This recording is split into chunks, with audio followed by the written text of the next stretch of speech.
بسم الله الرحمن الرحيم. الحمد لله رب العالمين والصلاة والسلام على قائد الغر المحجلين نبينا محمد وعلى آله وصحبه اجمعین وبعد. محترم بھائیوں اور بہنوں، آج ہم جو ہے نا اس ہفتہ اور اگلے ہفتہ 2 ہفتوں میں ایک کتاب پڑھیں گے. کتاب کا نام ہے چھوٹوں کے لیے کچھ پرشن جس سے بڑے بھی بے نیاز نہیں ہو سکتے. چھوٹوں کے لیے کچھ سوال جواب جس سے بڑے بھی بے نیاز نہیں ہو سکتے. اس میں سوال ہوں گے، اس کا جواب ہوگا، سوال ہوں گے، اس کا جواب ہوگا. اس کے لیکھک ہیں شیخ سالم الطویل. اسئلۃ و اجوبۃ للصغار لا یستغنی عنہا الکبار، کہ چھوٹوں کے لیے سوال جواب جس سے بڑے بھی بے نیاز نہیں ہو سکتے. تو اس کتاب میں سب سے پہلا سوال ہے، تیرا رب کون ہے؟ تمہارا رب کون ہے؟ ہمارا رب اللہ ہے.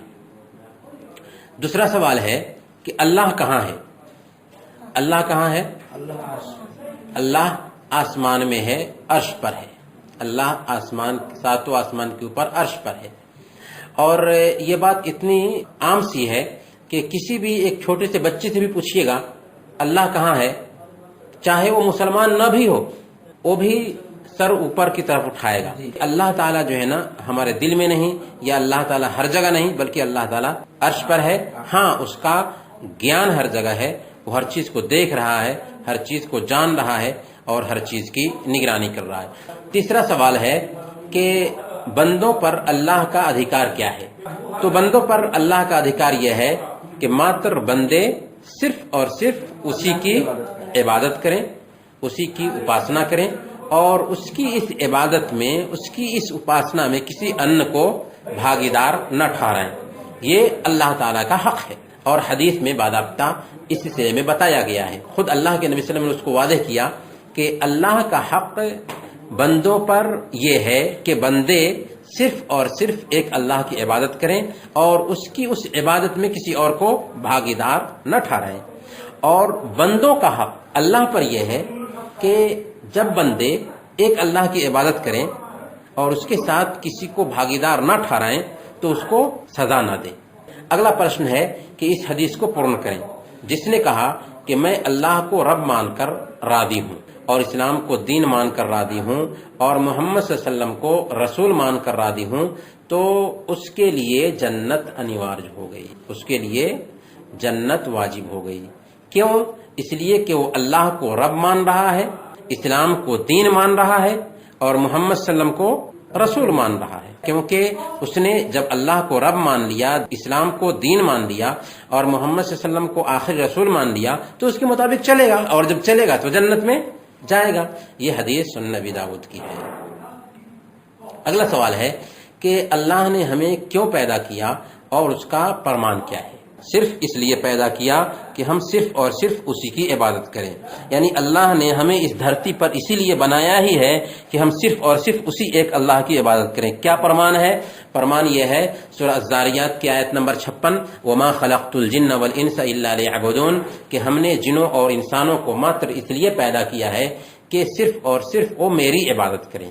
تو اللہ نے انسانوں کو اور جنوں کو اس دھرتی پر ماتر اس لیے بسایا ہے کہ انسان اس دھرتی پر بس کر کے، اس دھرتی پر رہ کر کے صرف اور صرف اس کی عبادت کریں. اگلا سوال ہے ہم پر سب سے بڑا واجب کیا ہے؟ سب سے بڑی ذمہ داری کیا ہوتی ہے ہماری؟ ہاں، سب سے بڑی ذمہ داری ایک انسان کے اوپر اس دھرتی میں رہ کر کے سب سے بڑی ذمہ داری یہ ہوتی ہے کہ وہ ایک اللہ کی عبادت کرے. ہاں، ماننے والے تو بہت سارے لوگ ہیں، لیکن اصل میں ایک اللہ کے ادھیکار کو مانتے ہوئے اسی ایک اللہ کی عبادت کرے. یہ ہے سب سے بڑی ذمہ داری، اس سے بڑھ کر کوئی ذمہ داری نہیں. اور اسی کام کے لیے سارے انبیاء آئے تھے. اسی بات کی طرف اللہ کے نبی صلی اللہ علیہ وسلم نے اپنی 23 سالہ زندگی میں لوگوں کو بلایا کہ انسان کے اوپر سب سے بڑی ذمہ داری یہ ہے، سب سے پہلی ذمہ داری کہ وہ اپنے رب کو پہچانے، ایک اللہ کی عبادت کرے. توحید کتنے پرکار کی ہوتی ہے اسے بیان کریں. توحید کتنے پرکار کی ہوتی ہے؟ 3 پرکار کی ہوتی ہے. توحید اور توحید اسماء و صفات. توحید ربوبیت، توحید الوہیت اور توحید اسماء و صفات. توحید ربوبیت کیا ہے؟ اللہ کے کاموں میں اس کو اکیلا جاننا. اللہ کے کام پیدا کرنا ہے، کائنات پہ حکومت کرنا ہے، کائنات کو چلانا ہے، کائنات کو اپنے اختیار میں رکھنا ہے، روزی دینا ہے، انسانوں کو اپنے انڈر میں رکھنا ہے، ساری مخلوق کو اپنے انڈر میں رکھنا ہے، تو ان سارے کاموں میں اللہ کو اکیلا جاننا ہے۔ یہ ہے توحید ربوبیت۔ توحید الوہیت، اللہ کی عبادت ہاں عبادت میں اس کو یکتا ماننا۔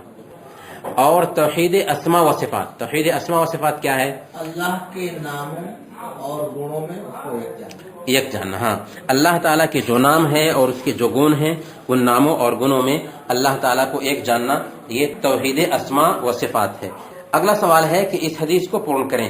اللہ کے رسول صلی اللہ علیہ وسلم نے فرمایا، جو کوئی سچے دل سے اس بات کی گواہی دیتا ہے کہ اللہ کے اتیرکت کوئی ست عبادت کے یوگ نہیں اور محمد صلی اللہ علیہ وسلم اللہ کے رسول ہیں، اگلا ہے کہ اس پر اللہ تعالی جہنم کو حرام ٹھہرا دیتا ہے۔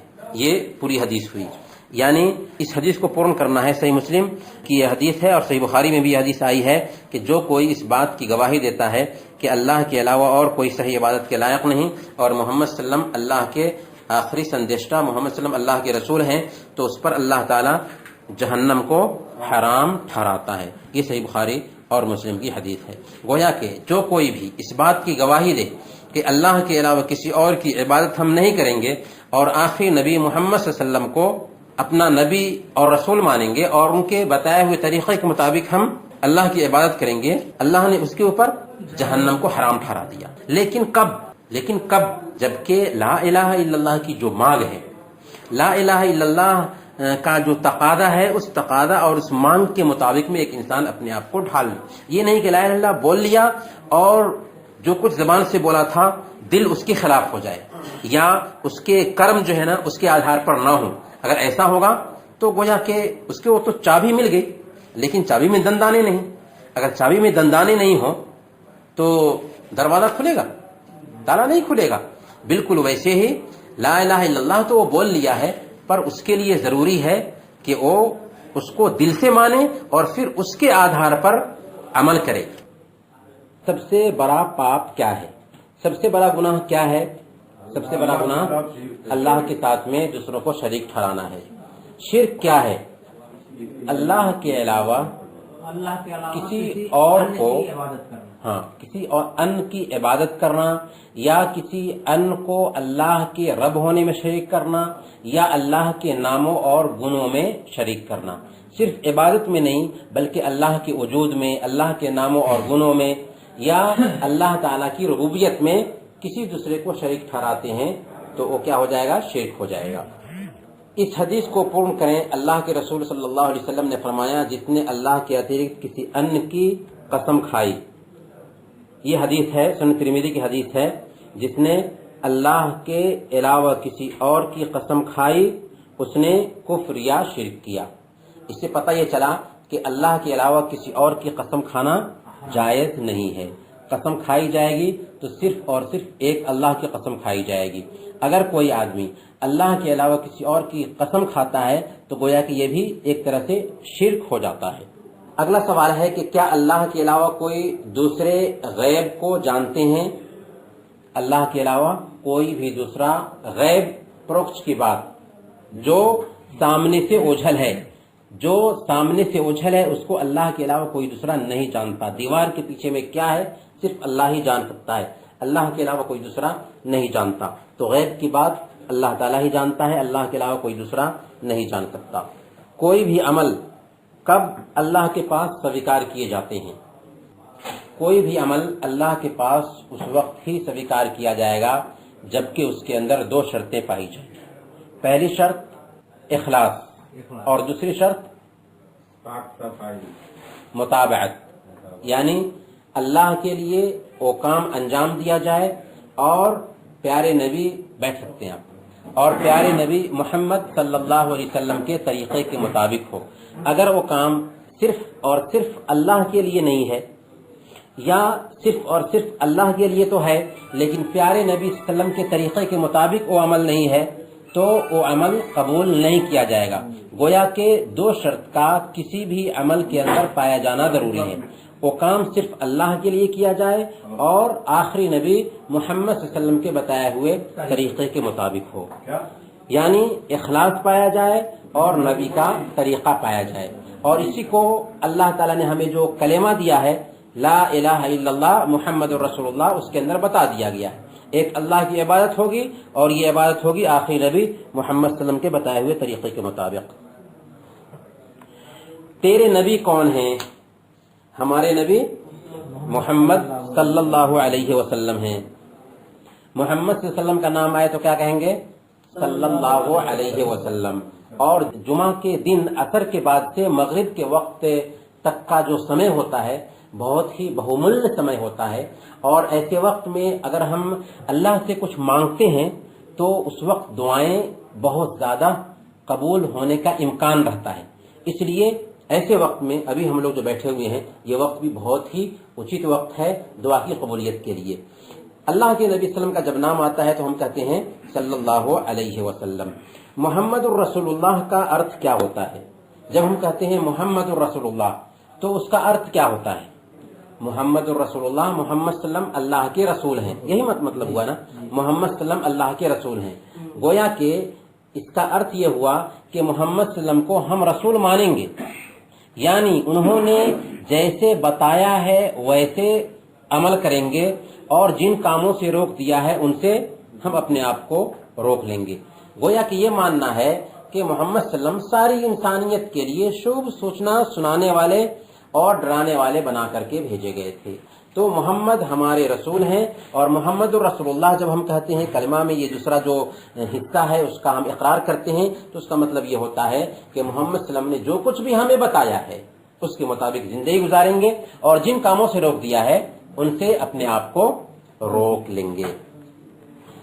اگلا سوال ہے کہ ہمارے نبی محمد صلی اللہ علیہ وسلم ان کے باپ اور ان کے دادا کا نام کیا ہے؟ محمد صلی اللہ علیہ وسلم کا نام کیا ہے؟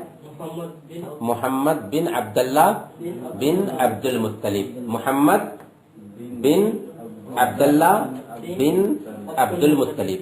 آپ کا نام محمد، آپ کے باپ کا نام عبداللہ اور آپ کے دادا کا نام عبد المطلب. کیا عبد المطلب نام رکھ سکتے ہیں؟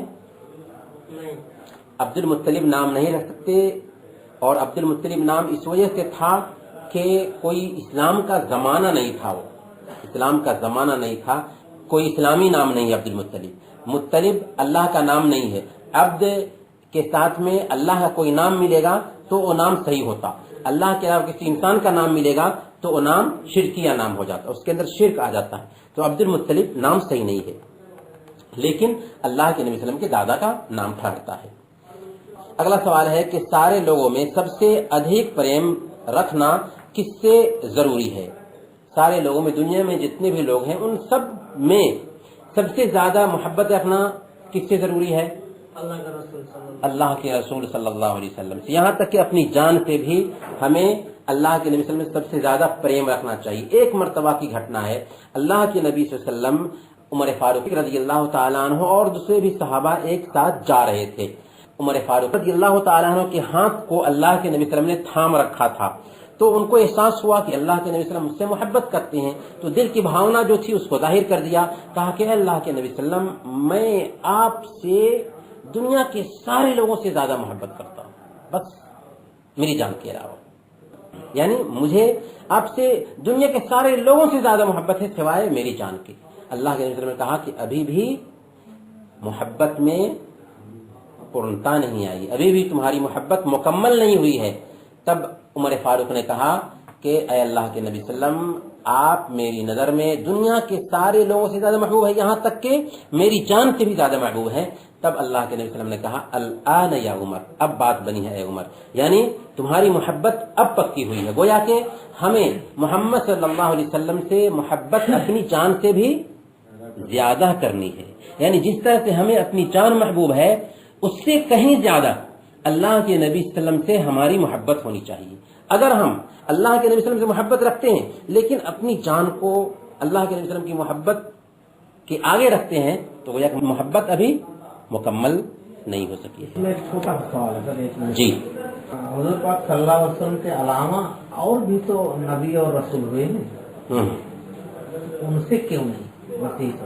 محبت سارے نبیوں سے ہونی چاہیے، بلکہ ایمان کے جو 6 پیلرز ہیں ان میں سے ایک پیلر ہے جتنے بھی انبیاء آئے ہیں ان سارے نبیوں پہ ایمان لانا اور ان سے محبت کرنا. ظاہر سی بات ہے ایمان لاتے ہیں تو محبت ہوگی ہی, لیکن اطاعت چونکہ اللہ کے نبی صلی اللہ علیہ وسلم کی ہوگی.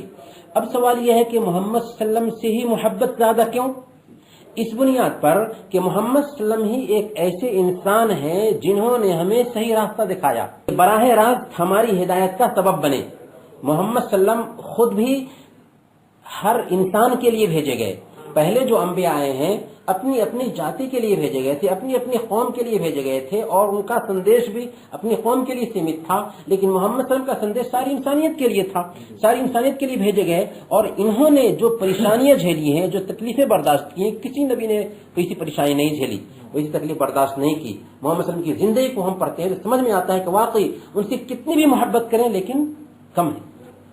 اللہ کے رسول صلی اللہ علیہ وسلم کب اور کس شہر میں پیدا ہوئے؟ اللہ کے رسول صلی اللہ علیہ وسلم عام الفیل. عام الفیل کسے کہتے ہیں؟ یعنی ہاتھی والوں کی جو گھٹنا ہوئی اسی سال میں اللہ کے نبی صلی اللہ علیہ وسلم پیدا ہوئے. ہاتھی والوں کی گھٹنا کیا ہے؟ سورہ فیل میں ہم جانتے ہیں جی, ہاتھی والوں کی گھٹنا بہت ہی مشہور گھٹنا ہے. اسی سال اللہ کے نبی صلی اللہ علیہ وسلم کی پیدائش ہوئی تھی. مکہ میں اللہ کے نبی صلی اللہ علیہ وسلم پیدا ہوئے. اگلا سوال ہے کہ جس سمے اللہ کے نبی صلی اللہ علیہ وسلم کو رسول بنایا اللہ تعالیٰ نے, اس سمے آپ کی عمر کتنی تھی؟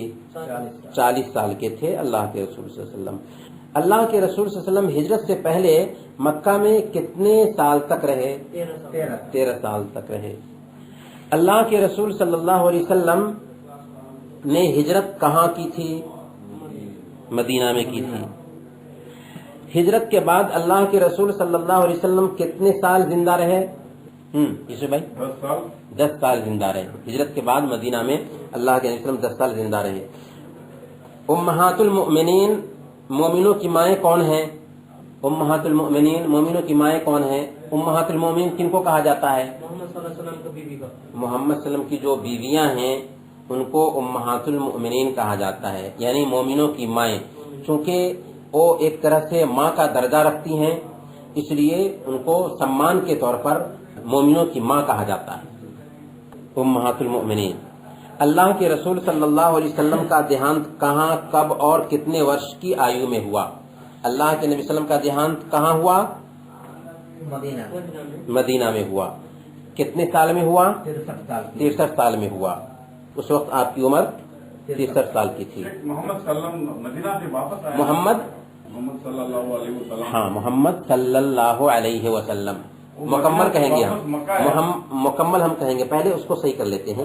جب محمد صلی اللہ علیہ وسلم کا نام آئے نا تو ہم کہتے ہیں محمد سل. کچھ لوگ سل بولتے, کچھ لوگ رضی بولتے. ایسا صحیح ہے نہیں, محمد صلی اللہ علیہ وسلم. اسی طرح سے جب اللہ کے نبی صلی اللہ علیہ وسلم کے صحابہ کا نام آئے تو کیا بولیں گے؟ رضی اللہ عنہ. ایک آدمی کا نام آئے, بہت سارے لوگوں کا نام آئے تو کہیں گے رضی اللہ عنہم. انہم. بہت سارے لوگوں کا نام آئے تو رضی اللہ عنہم. اور اگر عورت کا نام آئے تو رضی اللہ عنہا. بہت ساری عورتوں کا نام آئے تو انہنہ. انہنہ. بہت ساری صحابیہ کا نام آئے تو کہیں گے رضی اللہ عنہنہ.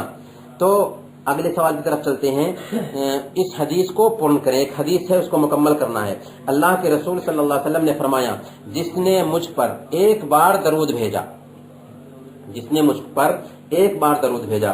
یہ صحیح مسلم کی حدیث ہے. ابو ہریرہ رضی اللہ تعالیٰ عنہ اس حدیث کے راوی ہیں. اللہ کے نبی سے بیان فرمایا جس نے مجھ پر ایک بار درود بھیجا اس پر اللہ تعالیٰ 10 بار سلامتی بھیجتے ہیں. آپ صلی اللہ علیہ وسلم کہتے ہیں اللہ تعالیٰ آپ پر 10 بار سلامتی بھیجتا ہے, یعنی اللہ تعالیٰ آپ سے 10 قدم آگے رکھتا. آپ ایک مرتبہ بولتے اللہ 10 مرتبہ آپ کو دیتا.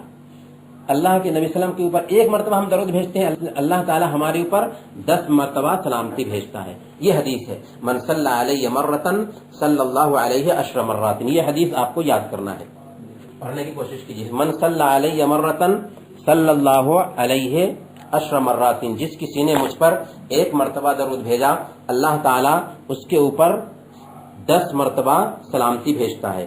آگے چلتے ہیں. آپ کا دھرم کیا ہے؟ اسلام. ہمارا دھرم اسلام ہے. اسلام کا ارتھ کیا ہوتا ہے؟ شانتی. ہاں، اسلام کا ایک ارتھ شانتی ضرور ہوتا ہے، لیکن اصل جو اسلام جب ہم بولتے ہیں تو اس کا ارتھ ہوتا ہے سرینڈر کرنا، اللہ کے سامنے اپنے آپ کو سمرپت کر دینا. تو سمرپن کرنا اسلام کا اصل ارتھ ہوتا ہے. لیکن اس کے معنی میں سے ایک معنی پیس بھی آتا ہے، شانتی بھی آتا ہے، لیکن اصل معنی اس کا ہے اللہ کی آجیاکاری اور عبادت کے لیے اپنے آپ کو سمرپت کر دینا. اگلا سوال ہے، اسلام کے استمبھ کتنے ہیں؟ اسلام کے پلرز کتنے ہیں؟ کتنے ہیں؟ اسلام کے پلرز 5 ہیں. اسلام کے وہ 5 پلرز کون کون سے ہیں؟ ایک تو کلمہ شہادت، بعد میں نماز، بعد میں روزہ، زکات، روزہ، حج. یعنی پہلے نمبر پر کلمہ شہادت، دوسرے نمبر پر نماز، تیسرے نمبر پر زکات، چوتھے نمبر پر روزہ، 5ویں نمبر پر حج. اس حدیث کو پورن کریں. حدیث ہے، اس کو مکمل کرنا ہے. اللہ کے رسول صلی اللہ علیہ وسلم نے بیان فرمایا اسلام کا استمبھ 5 چیزوں پر رکھا گیا. اس بات کی گواہی دینا کہ اللہ کے علاوہ کوئی عبادت کے لائق نہیں اور محمد صلی اللہ علیہ وسلم اللہ کے رسول ہیں. نماز ثابت کرنا، زکات دینا، رمضان کے روزے رکھنا اور طاقت ہو تو حج کرنا. مکمل یہ 5 چیزیں ہوئیں. حدیث ہے، صحیح بخاری اور مسلم کی حدیث ہے. اللہ کے نبی نے بیان فرمایا کہ اسلام کا بھون، اسلام کا گھر 5 چیزوں پر بنایا گیا ہے. پہلے نمبر پر کلمہ لا الہ الا اللہ کی گواہی دینا، دوسرے نمبر پر نماز پڑھنا، تیسرے نمبر پر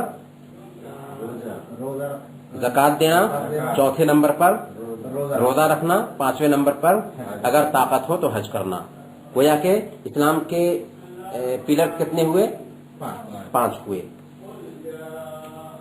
نماز کی پریبھاشا کیا ہے؟ نماز یعنی اس سے اللہ کا عبادت کرنے کا ایک طریقہ ہے. عبادت کرنے کا ایک طریقہ ہے. اسی کو کہا گیا وشیش کتنی ایوم کرنی دوارا، اللہ کی عبادت کرنا جس کا آرمبھ اللہ اکبر سے اور انت سلام سے ہوتا ہے. یعنی اس میں وشیش کتنی ہوتے ہیں، وشیش کرنی ہے، کچھ خاص گفتگو ہے اور کچھ خاص کام ہے.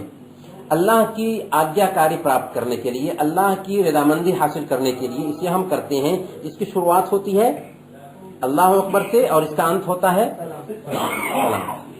یہ ہے نماز.